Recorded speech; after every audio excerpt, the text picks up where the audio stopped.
the rich, the needle, and the kingdom. Hear this, you inhabitants of the earth. Hear this, you proud and wealthy of this world. I come to you not as one of the flatterers of men that you're used to hearing, nor as a merchant of smooth sayings to puff you up even further. I speak to you as Yeshua spoke, he who is King of kings, whose words cut deeper than a two-edged sword. For the truth stands, unbending and eternal.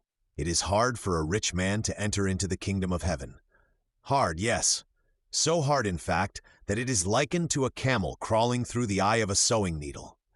Can a beast of burden thread himself through a hole made for thread? Certainly not. So it is the same with those of you swollen with riches, those who have been fattened on gold and silver, and those who wear their wealth as though it were a crown of glory and eternal life. Do you not understand that your riches are lying to you? They whisper in your ears non-stop, you are safe, you are powerful, you are self-made. But they are actually deceivers. They are poisonous serpents dressed in fine silk. By their possession, the word of Yahweh Almighty is choked out of hearts crowded by wealth, strangled by greed, and suffocated by the cares of this world.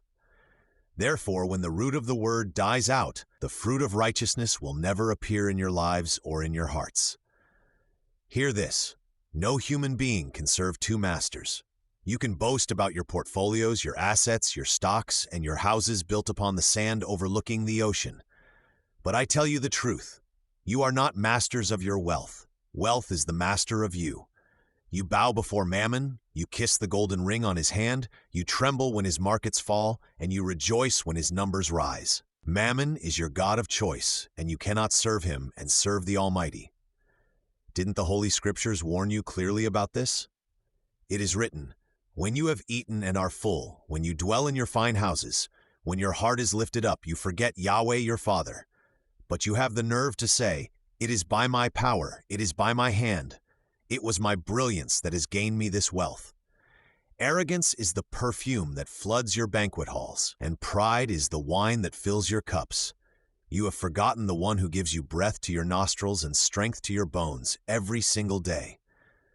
But you choose to place your faith in doctors, scientists, and your pharmaceutical masters. So what shall your riches profit you on the day of wrath? James cried aloud, weep and howl, you rich, for your miseries are coming upon you. Your gold and your silver is corroded, and their corrosion will be a witness against you, eating your flesh like fire. Yes, the very thing you cling to shall rise as your accuser. Your wealth will not shield you, it will only condemn you. You who strut around with swollen pockets and shriveled up hearts, I tell you the only way of escape. It is not impossible, but it is a radical maneuver. Sell what you have, give to the poor, and you will have treasure in heaven. Then come, take up the sacrifice of self, and come follow me.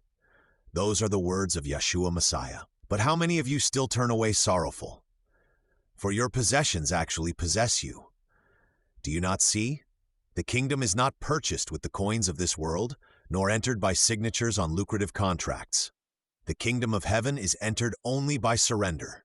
Only the poor in spirit, only the brokenhearted, only the contrite who have released their grip on mammon shall inherit my Father's kingdom.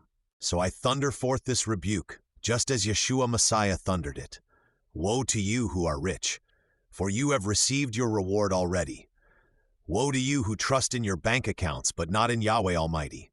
Woe to you who hoard barns full of food while your soul is required of you this very night.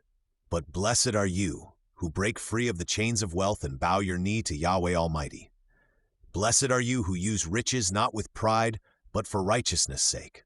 Blessed are you who lay up your treasure in heaven, where moth and rust cannot destroy.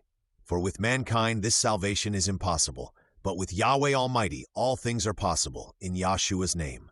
Therefore choose this day whom you will serve, Mammon or Yahweh, temporal gold or eternal life.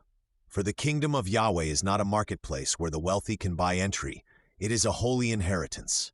That is only for the surrendered. And I tell you again, just as it was spoken from the throne of heaven, it is easier for a camel to pass through the eye of a needle than for a rich man to enter into the kingdom of heaven. In Messiah's name, service, and right hand, so be it.